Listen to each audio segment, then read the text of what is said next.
There are people in the world who, even from a very early time in life, felt that their life would be part of some kind of great transition, some kind of sea change in human civilization. Not a peaceful transition necessarily, but a great transition. And of course, we all want to give definition to these deeper feelings, but rarely do our definitions account for the real scope of an experience that's coming from a deeper place within us. This is not the result of an intellectual pursuit, as much as it is innate intelligence telling us something, orienting us in a certain direction in life if we can follow it. Sometime in fairly recent times, we crossed an invisible line where emergence into a greater community of intelligent life would go into another stage, greater movement. Not by us, but by those around us in the universe who know of us. Greater forces.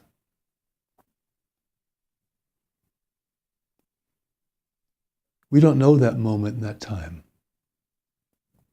We can't account for it, perhaps, in our own experience. We did not really create it. It just means we're part of life in a larger arena. An arena in which we have always lived.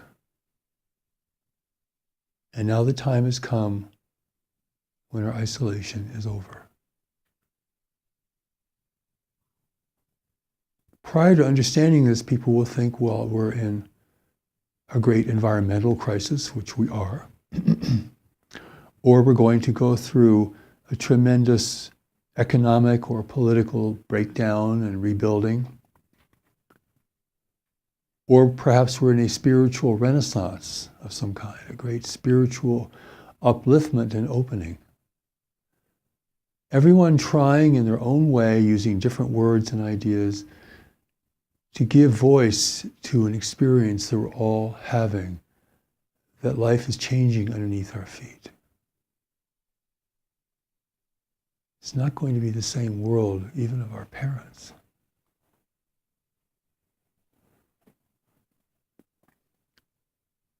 Many are hopeful, many are fearful. But somewhere in between, we need to take a position of clarity and objectivity, sobriety, knowing the difference between reality and what we think or want or believe. Last evening I gave a definition of reality, a kind of practical, expedient definition, that reality is everything that is beyond our thoughts and beliefs, happening. And we're either aware of it or we're not. Life is moving.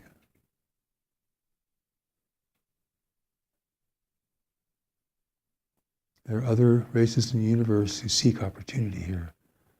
They will present themselves as benign. They've been watching us for a long time. They will speak to our aspirations. They will speak to our failures. They will speak in such a way as to give us the impression that they can provide these things for us, that we seek and cannot find. The answer to our great and growing global problems. It's all a deception. Clever. We think the universe is full of war. Our movies are like that. Films are like that, but it's full of persuasion. War is primitive to advancing races. Destructive and often needless. We're entering an environment of persuasion. Some people think, well, they haven't destroyed us, so they must be our friends. But this is thinking that war is the template for how nations interact with each other and the universe around us, and that is not true. But how would we know that? We would have no way of knowing that. It's merely a supposition, but who can tell? But the revelation from God has, for the first time in history, thrown open the doors to the reality and spirituality of life in our local universe. Things we need to know, we must know, if we're to make any wise decisions regarding any visitation to our world, or where we stand in the face of greater powers around us. What our advantages are, what our disadvantages are. The strengths of those who are coming here and their weaknesses and limitations. Things we could not know, still stuck on the surface of this one little world, in a great panorama of intelligent life. Only the Lord of the universe could give us this. But no race in the universe knows about every other race in the universe. There's so many things we assume to be true that aren't true. So many things we have never thought of that are true in this great revelation about life in the universe called the greater community. We're hopeful, but we're unprepared. We expect great things, but we're afraid that we'll meet others like us, only more powerful. We don't know where we stand. We don't know what to do. But life has brought us to this threshold, ready or not, willing or not, able or not. So a great calling is going out into the world now to bring this great revelation to people, and with it, the awareness of spirituality in the universe, the realities of life beyond our planet, and what we must do to understand and face these things. It so amazes me that people don't know how to regard visitation to our world. And the reason is they know nothing about life beyond our world. So we put a human face on things, a human expectation. We look out at the stars and all we see is ourselves, our own thoughts and beliefs. We don't see reality. And those who do see reality begin to have a much more sober feeling about the great transition that we are now in. And there's no going back. In life, there's really never going back. There's only going forward or falling by the wayside. We have to keep pace with the movement of life. That's a challenge, but it's a good challenge. It's a necessary challenge. Without that, people become complacent and weak, self-indulgent, corrupt by forces around them or forces within them. They become despondent. They cease to be creative. They cease to be aware. People decline. In comfort and security, people decline rapidly. Life gives us these things, but also great challenge. And now we have great challenge. And we know from our experience that the greatest demonstration of people's spirit and will is at times of calamity. People are called to service, to rescue others. Great, terrible event happens in some part of the world, and rescue crews are sent from nations everywhere. Money is sent, food is sent. This is where humanity shines. This is the front line of life, and it's also the front line of our spirituality. Otherwise, people retire to some kind of spiritual suburbia and only want to be happy and think of themselves. There's no life there. There's no inspiration there. So now life has brought us to this great threshold. How will we respond? People with a greater community history are sent into the world, people that I call greater community people, a greater community person, perhaps like you, to help support humanity through this tremendous challenge. And with this tremendous challenge, a tremendous upgrade to human power and unity in the world. For there's nothing that's going to unite humanity but some greater dilemma, challenge that threatens everyone everywhere. The rich have no benefit here. Everyone is in the same boat. No nation will prevail if intervention is successful. So, many people will run away and hide or deny this. They're waiting for Jesus to come back, or they're going to enlighten themselves in the pathway of Hinduism or Buddhism, or they're going to become politically engaged. They cannot face this greater thing. But you must. If this strikes you in ways you can hardly understand, then you're connected to this. Even the people who reject this are connected to this. But they want to deal with it on their terms, through their science or rationality, or their process of reasoning. But life is not about that. Human reason is magnificent in its areas of application, but beyond those areas it is quite hopeless. You need a different kind of intelligence now. It's innate within you. And that is what our vigil is really about, is this deeper intelligence within you, which isn't there just to make you happy and comfortable, but to engage you in life in a way that really fulfills you, inspires you, gives you strength, gives you certainty, gets you out of self-degradation and self-conflict, gets you out of a meandering, haphazard life, and engages you where you really are meant to be engaged.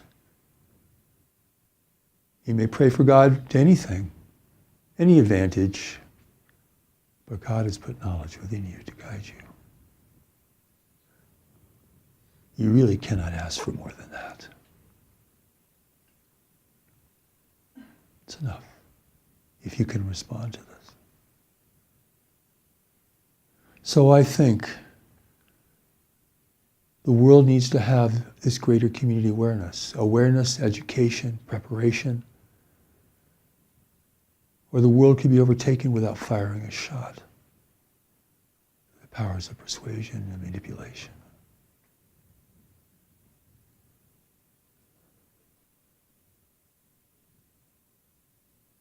Some people become hopeless immediately. Without hope, they become hopeless. They go from exuberant and anticipatory to hopeless, like they fell out of a 10-story building. It's a middle ground. Hope is weak without knowledge. And hopelessness is defeat before the challenge even arrives. We cannot be defeated. This is not about capitulation. The intervention of the world seeks to weaken us. If we can't be seduced, it will weaken us. It will discourage us. Even though it's made up of pathetically small numbers of individuals. And it's a vast sea of humanity who doesn't realize the power that it has, strength that it has if it is united. Now it has a reason to unite beyond national advantage or the benefits of trade or anything that we can think of. It's the survival of human civilization. It's the survival of human freedom, sovereignty in this world. Big stakes, big.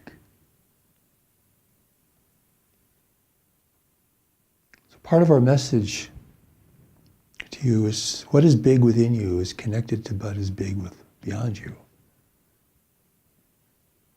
You may give your life to little things, but what is big within you is connected to the bigger picture for which you have come. And when you can begin to have the courage, it's not easy, but have the courage to face this and consider this and stay with it, already you begin to turn a corner within yourself. A corner from weakness to strength, from hopelessness to a deeper certainty and conviction.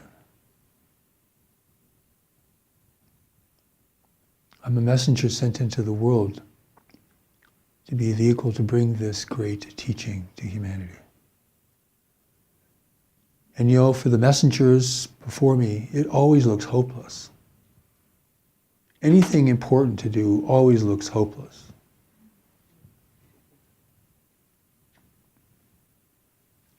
But our strength comes not from hope alone, but from a deeper conviction. Okay, it's hopeless, but we'll do it anyway. Humanity is a sleeping giant, but its power cannot be used if it is still asleep. If it engaged in constant conflict with itself, which the intervention of the world will promote, it cannot turn its eyes to the universe. We have our backs to the universe. Undefended are our borders, unrecognized are our borders, unsupported are our borders. We have rights in this universe, but we do not even realize what they are. We know what has happened to the native peoples of the world facing exploration from beyond. This is a lesson of life. It is a lesson of intervention. We are now the native peoples of the whole world facing exploration and intervention. Let us not be foolish. Let us not be seduced. Let us not acquiesce. The power of knowledge within you will hold fast. Even when you feel weak, even when you don't know what to do, it will set you on a direction. It knows where you need to go. It knows who you need to meet. It knows what you need to do in life, but it must take you there. You must go without explanations. You must go because in your heart you know you must go.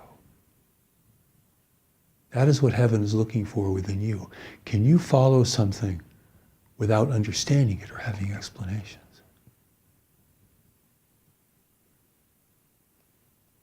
Because that's what will move your life. Humanity needs a greater community awareness now. Who will bring it to them? How will they find it? It is a magnificent gift. But how can people find it? I and those who work with me are doing everything we can to bring it to the world. But it's a big world. Not everyone has to be reached, but enough people have to be reached. Intervention could be stopped if human will was expressed out into the universe. The new message will explain this because otherwise we would never assume that to be true. We think force is what moves things. But if another intelligence can make you not want to resist, they've won you over without the use of force. They can weaken you by strengthening your weakness, by taking you astray, following peace or wealth or spiritual fulfillment, whatever will seduce you. But the real spirituality within us cannot be seduced. It will never fall for such things. This is the power and the grace that God has given you to use at this time. And this is the time. Every day now is important. Every year now is important. Every person who has a greater community heritage within them is important, but they must see clearly. There's too much seduction in the world. There's too much manipulation in the world. It is so easy to fall prey to these things. Too much human weakness. And already the feeling of the world has changed. The mental environment of the world has changed because there are foreign presences here, changing that environment. Perhaps you can feel this. Things don't feel the same as they did when you were a child, maybe. Something invisible in the atmosphere has changed. The world doesn't feel the same now. It's not just about political movements or economic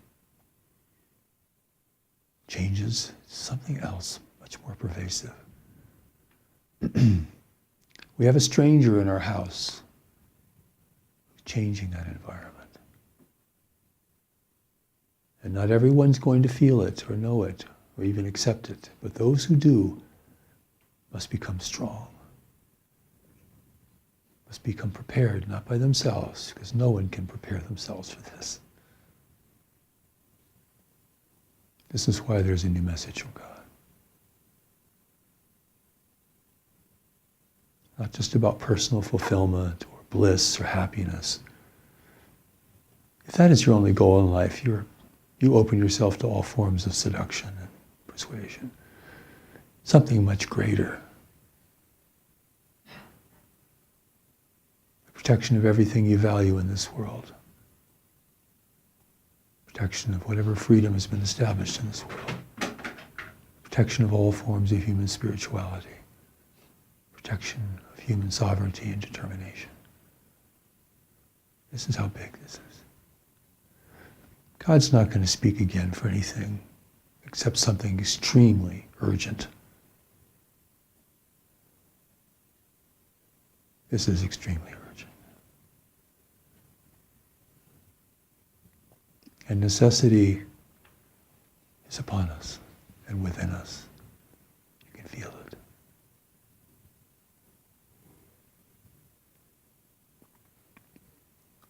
I can only point you to the revelation that will speak of all these things beyond what I can say, to answer your many questions which will surely arise, which will strengthen you, give you courage, determination, acknowledging the fear and uncertainty that exists, yes, but to show you where your certainty really resides and how to find it, to take the steps to that deeper knowledge within you. This is how God will give you strength and courage. It's an invisible gift that serves us even when we don't want it. Brilliant.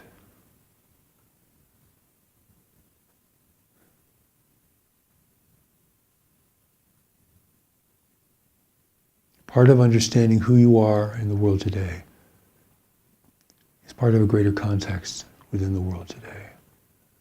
The great environmental change that is coming, the great waves of change, our encounter with the universe of intelligent life, the growing urgency for human cooperation, the cessation of conflict. These are the big things, and they're all interrelated. Let yourself then be impacted by this. It is unsettling. You will not feel certain within it at the outset, but it is necessary. It will take you away from little hopeless things and engage you with important, deeper things.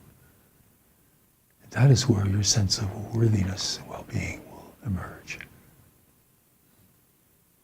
I pray for this in you and in the world. I'm here for this. This is not about me. This is about everyone. I pray this power and this feeling will begin to emerge in you.